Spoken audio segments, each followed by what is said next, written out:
Time News Studios.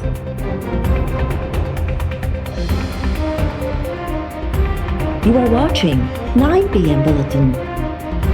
Media माने या ना माने, बड़े बड़े लोग माने या ना माने, इस सुबह में काम हुआ। ऐसे काम हुआ है जो कोई बुज़दार या इमरान खान इस किस्म का काम नहीं कर सकते। इस सुबह में बहुत से मसाइल हैं, लेकिन हम उन मसाइल को इग्नोर नहीं करते। अगर हमें अपना हक दिया जाता, आईनी हक दिया जाता, शेयर जीत दिया जाता, तो आप देख लेते कि हम कैसे इससे भी बेहतर परफॉर्म कर देते। मगर उनको तना दिया जाता, उनका किरदार कशी की जाती कि यहाँ कुछ नहीं। हम किसी के कहने पे अपने जो ये आईनी हुकूक है, इन पर सौदाबाजी नहीं करने को तैयार है। हम इनके लिए हुकूक छीन के लेंगे वफाक से, और हम ये ताना बर्दाश्त नहीं करेंगे कि गवर्नेंस में मसला है। गवर्नेंस में मसला रहेगा जब तक आप हुकूक नहीं। माजी में भी बहुत से ऐसे लोग आए थे जो समझते थे कि पाकिस्तान पीपल्स पार्टी को आपके पास से लगा के अवाम की हक का हुकूक छीन सके। जिसने भी ये कोशिश की, तारीख ने उनके साथ इबरतनाक जो काम किया वो तारीख ने किया। हमने तो कभी किसी के खिलाफ जो भी कंहिंजे चवण ते आईनी हक़नि ते सौदेबाज़ी करण लाइ तयारु न आहियूं। वफ़ाक़ खां सूबनि जा मुआशी ऐं आईनी हक़ खसे रहंदासीं। हक़ मिलण ताईं तरक़ी न थियण जा ताना बर्दाश्त न कंदासीं। PP चेयरमैन बिलावल भुट्टो ज़रदारी चयो आहे त केरु मञे या न मञे, सिंध में घणो कमु थियो आहे। अहिड़ा कम इमरान या बोज़दार नथा करे सघनि। अरिड़हीं तरमीम खां पोइ सूबनि जूं ज़िम्मेवारियूं वधियूं, पर नओं मालियाती अवॉर्ड न ॾिनो वियो। केसि ताईं सूबाई हक़ फुबाइण जो ज़ुल्म बर्दाश्त कंदासीं। नए पाकिस्तान में अटो लटो ऐं अजो खसो पियो वञे। PP चेयरमैन तरफ़ां सुप्रीम कोर्ट खे हद दख़लियूं हटाइण बाबति फ़ैसिले ते नज़रसानी जी अपील। बिलावल भुट्टो ज़रदारी चयो आहे त गुजर नाले ते माण्हू ख़ुशी सां नथा रहनि। बनी गाला खे घटि अघ ते रेगुलराइज़ कयो वियो। पीपल्स पार्टी अझा ड्राहींदी न पर ॾींदी आहे।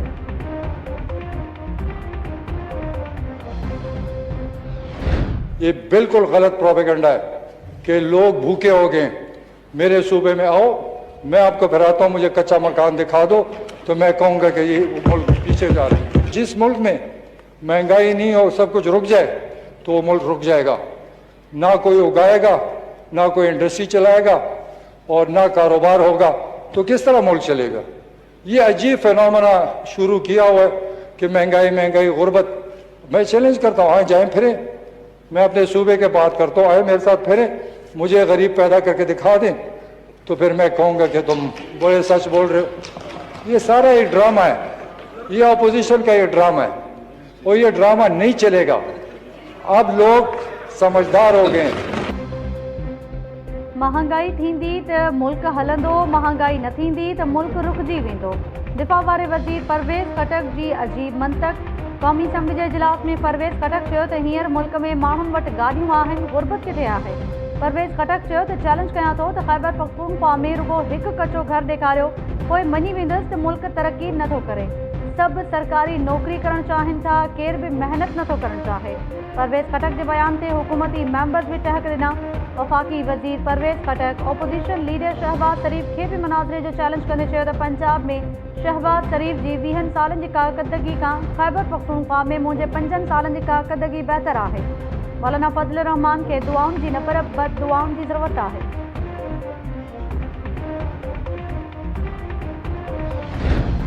अमेरिका खे फ़ौज जी वापसी खां अॻु अफ़गान मसइले जो सियासी हल कढणो पवंदो। पाकिस्तान सरहद पार दहशतगर्दी जी रोकथाम लाइ CIA खे हवाई अॾा न ॾींदो। वज़ीर आज़म इमरान ख़ान चयो आहे त अमेरिका अफ़गान जंग में सभ खां वधीक नुक़सानु पाकिस्तान कयो आहे। असां टकराव न अमन चाहियूं था, हाणे कंहिं बि छिकताण जो हिसो बणजणु नथा चाहियूं। 9/11 बाद यूरोप में मुसलमाननि ख़िलाफ़ नफ़रत वधी।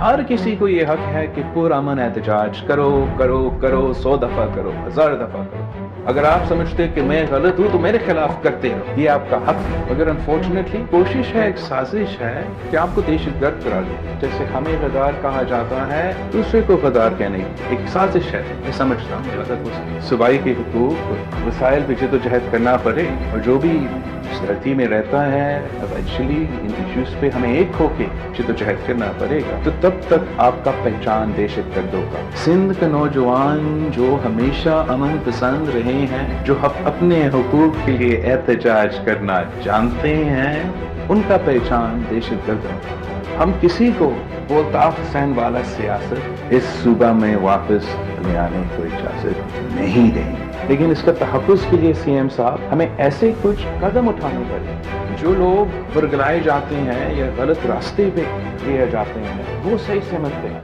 जो जायज़ मुतालबात हैं, उन पे गौर से देखना पड़ता है कि किस तरीके से हम अपने अवाम को उनका हुकूक दिलवा सकते हैं, उनको सुकून दिलवा सकते हैं। आप इस सूबे के अवाम के नुमाइंदे हो, आपने उनके हुकूक का तहफ़्फ़ुज़ करना है। अगर कोई मेरा दोस्त है या कोई किसी और का दोस्त है, वो अवाम से ज़्यादा ताकतवर बिल्कुल ही नहीं है। और ये इम्प्रेशन आप भूल जाए और तोड़े। एहतजाज करण सभिनी जो हक़ आहे। हज़ार भेरा एहतजाज कयो पर पाण खे नुक़सान पहुचण न ॾियो। हिकु साज़िश आहे त तव्हांखे दहशतगर्द ऐं इंतिहा पसंद करार ॾिनो वञे। पीपी चेयरमैन बिलावल भुट्टो ज़रदारी चयो आहे त सिंध में रहंदड़ असां सभिनी खे सूबाई हक़नि ऐं वसीलनि लाइ गॾिजी जिदोजहद करणी पवंदी। सिंध जो पुरअमन नौजवान जिदोजहद करणु ॼाणे थो। हिकु कोशिश आहे त उन्ही नौजवान जी सुञाणप दहशतगर्द वारी हुजे। सिंध में मुतहदा लंडन जे सरबराह वारी सियासत वापसि आणण ऐं भाइरनि खे विढ़ाइण जी इजाज़त न ॾिनी वेंदी।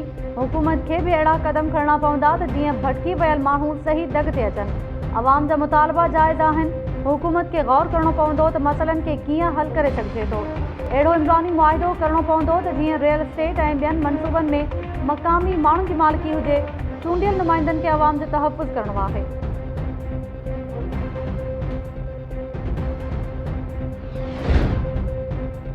Additional IG Hyderabad doctor Jameel Ahmed ख़िलाफ़ कार्रवाई कई वञे। वज़ीर आज़म इमरान ख़ान जो एस्टैब्लिशमेंट डिवीज़न खे ख़त।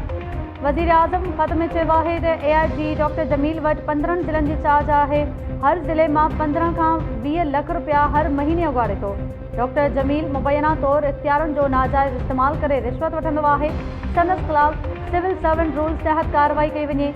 वज़ीर आज़म ख़त में चयो त doctor Jamil circuit house Hyderabad जे 3 कमरनि ते गैर क़ानूनी तौर कब्ज़ो कयो आहे। संदसि 2 पुट पीउ जे सरकारी उहिदे जो नाजाइज़ फ़ाइदो खणी रहिया आहिनि।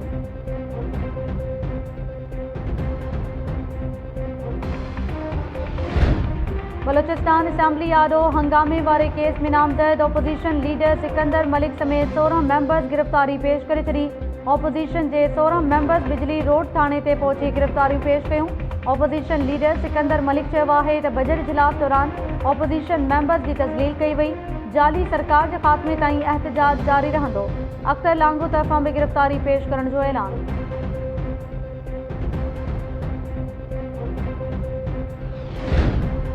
पख्तूनख्वा मिली अवामी पार्टी जो अॻूणो सेनेटर उस्मान काकड़ कराची जी ख़ानगी अस्पताल में लाॾाणो करे वियो। वारसनि क़त्ल जो इल्ज़ाम लॻाए छॾियो। उस्मान काकड़ जो मड़ पोस्टमार्टम लाइ जना अस्पताल मुंतक़िल। उस्मान काकड़ जे पुटु खुशहाल काकड़ इल्ज़ाम हयो आहे त उस्मान काकड़ खे क़त्ल कयो वियो आहे। संदसि मथे ऐं पेर में धक जा निशान आहिनि। उस्मान काकड़ जी मौत खां अॻु साणसि 2 माण्हू मिलण आया हुआ। तमामु जल्द हक़ीक़तूं साम्हूं आणींदासीं।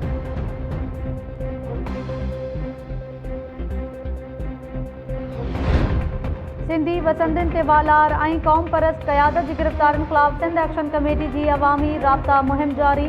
जलाल महमूद शाह, डॉक्टर कादिर मक्सी ऐं रियाज़ चांडियो जी अॻवानी में निकितल रैली ठट्टो ऐं सजावल खां थींदी खोरबदीन पहुची वई। शहरनि तरफ़ां काफ़िलनि जी गुलनि जी बरखा सां आजियां।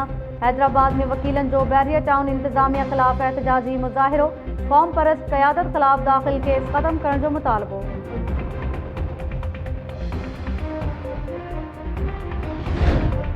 कराची में गुजर ऐं औरंगी नालनि जे मुतासिरनि जो बिलावल हाउस आॾो एहतजाज। पुलिस ऐं मुज़ाहिरीन में चकरियूं। पुलिस केतिरनि ई मुज़ाहिरीन खे गिरफ़्तार करे वरितो। वॾे वज़ीर मुराद अली शाह मुज़ाहिरीन ते तशद्दुद जो नोटिस वठंदे जांच लाइ कमेटी जोड़े छॾी। आज भी भुट्टो जिंदा है, कल भी भुट्टो जिंदा था। आज भी भुट्टो जिंदा है, कल भी भुट्टो।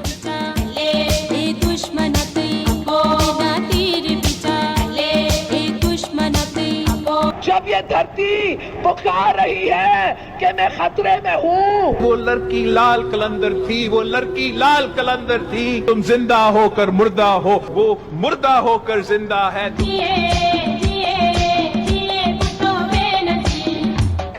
भुट्टो सदा जिए। दुख के दरियाओं से गुजर के अपनी जान हथेली पे रख के भुट्टो की बेटी आई। पाकिस्तान जी पहिरीं औरत वज़ीर आज़म शहीद बेनज़ीर भुट्टो जी 68 सालगिरह मल्हाई पई वञे। कराची, हैदराबाद ऐं लाड़काणो समेत मुख़्तलिफ़ शहरनि में तक़रीबूं। कोरोना सबबि नओं देरो हाउस में सालगिरह तक़रीब न थी। गड़ी ख़ुदाबख़्श भुट्टो में शहीदनि जी मज़ार में केतिरनि ई ॾींहंनि खां बंदि पियल। अॻूणे सदर आसिफ अली ज़रदारी पैगाम में चयो आहे त अरिड़हीं तरमीम ख़िलाफ़ साज़िश थी रही आहे। जमहूरियत सां नफ़रत कंदड़नि जो हर क़दम ते मुक़ाबिलो कंदासीं। वॾे वज़ीर मुराद अली शाह चयो आहे त शहीद बेनज़ीर भुट्टो नंढे खंड जी बहादुर लीडर हुई। उन जमहूरियत जी बहाली लाइ पंहिंजी जान जो नज़रानो ॾिनो। लाहौर जी अदालत ख़ुताबी सां बदफ़ैली केस में गिरफ़्तार मुफ्ती अज़ीज़ुर रहमान खे 4 ॾींहंनि जे जिस्मानी रिमांड ते पुलिस हवाले करे छॾियो। जवाबदार जी DNA टेस्ट ऐं मेडिकल कराइण जी हिदायत। पुलिस दावा कई आहे त मुफ्ती अज़ीज़ुर रहमान जांच दौरान ॾोह जो एतराफ़ कयो आहे त ख़ुताबी खे पास करण जो डटो ॾेई हवस जो निशानो बणायो। साबिर शाह वीडियो भरण बाद वायरल कई। बदफ़ैली केस में शरीक जवाबदार अब्दुल्ला अदालत मां ज़मानत हासिल करे वरिती।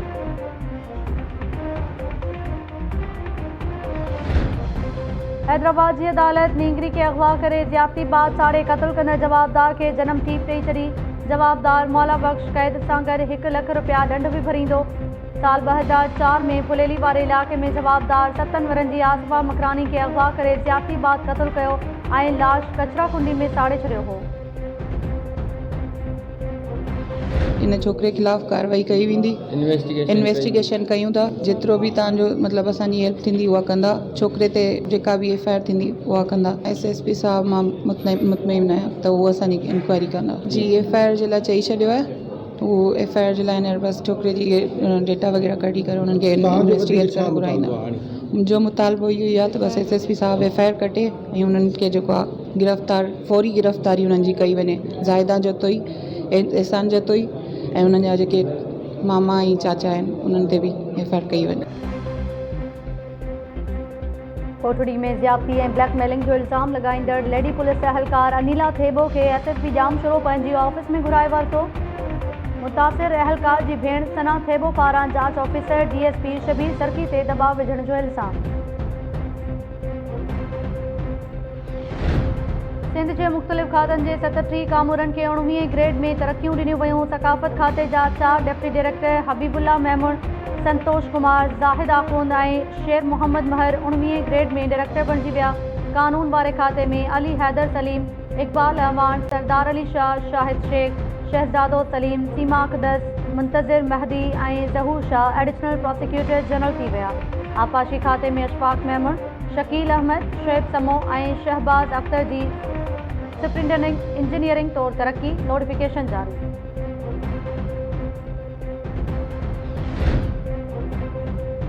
बॉर्डर में दोस्ती रखण खां इनकार ते माउ ऐं संदसि धीउ मथां तेज़ाब सां हमले जी तस्दीक़।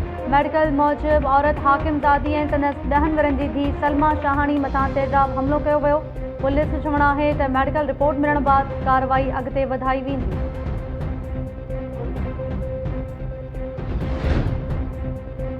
कराची जे डिफेंस वारे इलाक़े में कुतनि जे हमले में सीनियर वकील मिर्ज़ा अख्तर अली जे ज़ख़्मी थियण वारे वाक़े जो केस दाख़िल। 2 ॼणा गिरफ़्तार। 16 जून ते पेश आयल वाक़े जी वीडियो वायरल थियण बाद पुलिस कुतनि जे मालिक समेत 2 ॼणनि खे गिरफ़्तार करे वरितो। कराची बार एसोसिएशन पारां वाक़े जी मुसम्मत।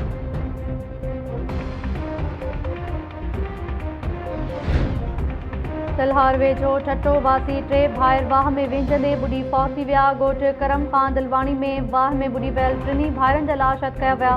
फौतनि में 13 वरनि जो हसनैन, 11 सालनि जो ज़ाकिर ऐं 10 वरनि जो पीर बख्श दिलवाणी शामिल। वाक़े बाद इलाक़े में सोग छाइजी वियो। कश्मीर पुलिस पारां मुक़ाबले दौरान पंजाब वासी 3 फनकारनि खे बाज़ियाब कराइण जी दावा।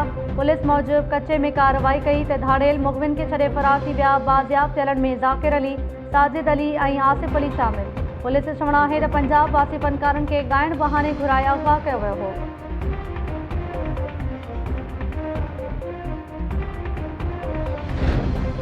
गंबड़ जी गिम्स अस्पताल में पहिरियों भेरो बोन मेरो ट्रांसप्लांट जो कामयाब ऑपरेशन। प्लास्टिक एनीमिया मर्ज़ में वरतल पंजाब वासी नारी तहरीम जो कामयाब ट्रांसप्लांट कयो वियो। डॉक्टर जो चवणु आहे त तजुर्बो कामयाब थियण बाद हाणे बोन मेरो ट्रांसप्लांट मुफ़्त में कयो वेंदो। मामूल मूजिबि ऑपरेशन ते 30 लख खां वधीक ख़र्च ईंदो आहे।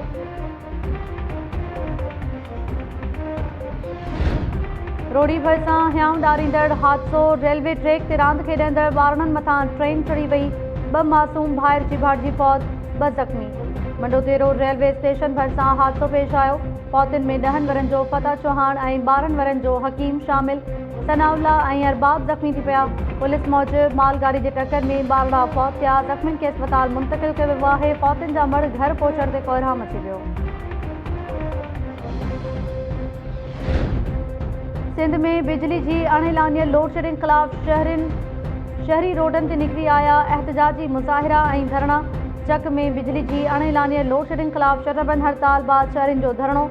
मलीर जे हसन पहवर शफ़ी ॻोठ ऐं पिपरी में बिजली जी लोड शेडिंग ख़िलाफ़ शहरियुनि जो एहतजाज। सखर दादलकारी ऐं ॿियनि शहरनि में बि शहरी सरापा एहतजाज बणियल। शहरियुनि जो चवणु आहे त बिजली जी अणिलानियल लोड शेडिंग सबबि जीअण तंग थी वियो आहे। नोटिस वरितो वञे।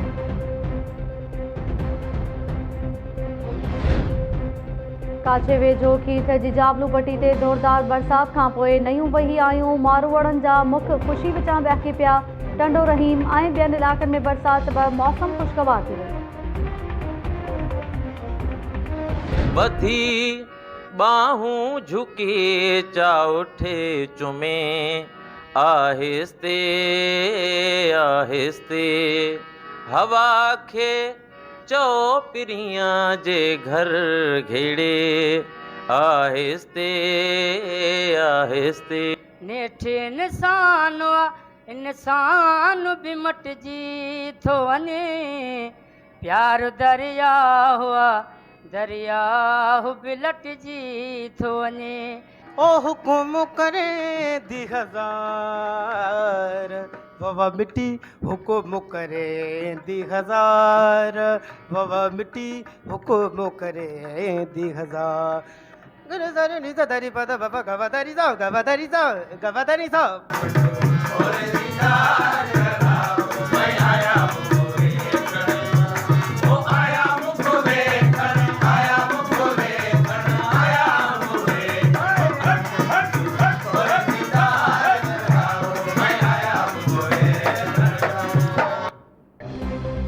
ऐं मौसीक़ी रूह जी ग़िज़ा आहे ऐं मौसीक़ी इज़हार जो हिकु अहिड़ो ख़ूबसूरत अंदाज़ आहे जेको लफ़्ज़नि में बयानु नथो करे सघिजे। सिंध सूधो सॼी दुनिया में मौसीक़ी जो आलमी ॾींहुं मल्हाए पियो वञे। वारह में तक़रीब दौरान फ़नकारनि सुर विखेरे ख़ूब दाद माणियो।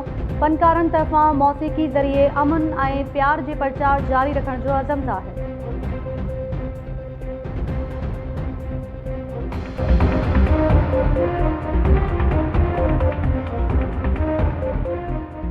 अस्सलाम वालेकुम नाज़रीन, टाइम न्यूज़ सां गॾु आऊं आहियां ताहिरा वसीम।